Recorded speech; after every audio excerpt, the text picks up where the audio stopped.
За 3-1 дээр чинь 3-1 дээр гэрлэлт хуулиар тогтоосон насанд хүрсэн эрэгтэй эмэгтэй хоёрын тэгш ирэх сайн дурын харилцаанд үндэснэ гэд нөгөө тэгш ирэхий чинь залт бол байгаа байхгүй юу?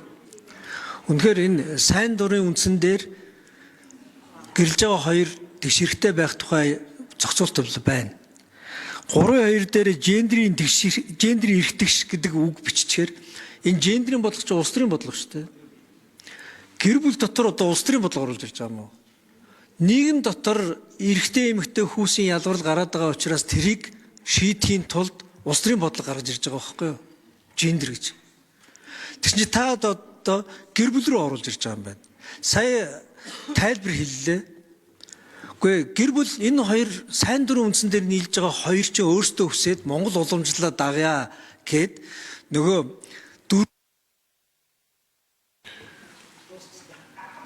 За нэмэлт 1 минут Тэмүүжин гишүүнд өгье.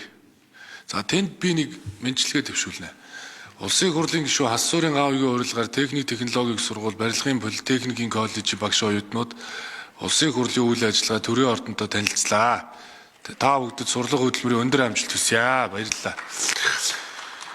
За Тэмүүжин гишүүн нэмэлт тодруулга 4 бэртэй бол 4 хүү төрүүлвэл дархан бэр гэдэг. Энэ Монголын уламжлал байхгүй.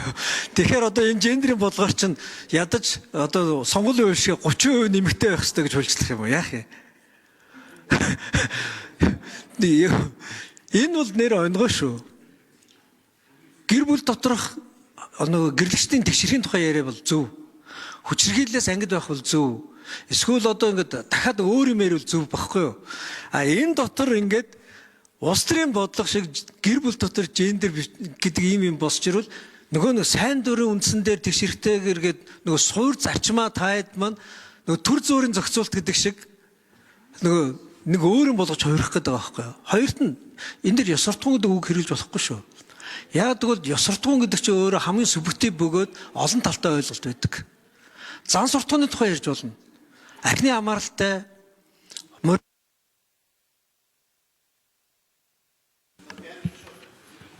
Бямцог сайд хариулна. Тэгэхээр гендер ихээр одоо эрэгтэй эмэгтэй хүүсийн харьцаа 50-50 тэнцүү байх хэрэгтэй гэдэг ойлголтоор та бас тайлбарлаад явах шиг ба тийм зүйл байхгүй. Ерөөсөө л одоо тэгшэрхийн асуудал байж байгаа. Хуулийн нэр томьёоны тайлбар дээр 4.1 дээр гендер гэж улс төр эрх зүйн эдийн засаг нийгэм соёлын ба гэр бүлийн харилцаанд эрэгтэй эмэгтэй хүнийг гүйцэтгэх үүрэг хүлээх хариуцлага тэдний нийгэм дэвшлэх байр суурийн талаар уламжлагдсан тогтсон түүхэн явцад хувьсан өөрчлөлтөд ойлголт үзэл хандлага хэлнэ гэдэг. Энд бол гендер гэдэг нь юм уу? 3 хүүхэдтэй байх, адилхан 3 хүүхэдтэй эрэгтэй эмэгтэй хүүхэдтэй байх ёстой гэсэн шүү томьёол байхгүй. Ерөөсөө эрэгтэй эмэгтэй хүмүүс тэгш эрэгтэй байх ёстой шүү гэдгийг л одоо томьёолж тодорхойлж өгсөн байгаа. Энийг та бас ингээд ойлгоод аваараа бас тэгээд битгий мушгиж тайлбарлаараа гэдгийг санал хэлье.